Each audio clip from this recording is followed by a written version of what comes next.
చేయండి. స్తోత్రాన్ని ప్రారంభిద్దాం. అందరూ మాత్రమే గట్టిగా చేస్తారు.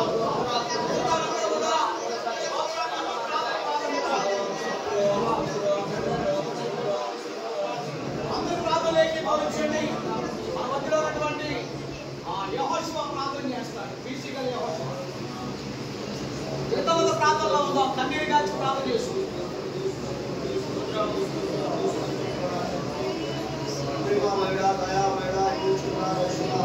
కన్నీరు ప్రార్థన చేద్దాం. ప్లీజ్ దేవుడితో మాట్లాడండి.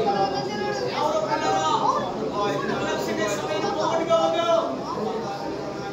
మీ పాపం దేవుడితో చెప్పండి. అందరూ కూడా చిన్నపిల్లలు కూడా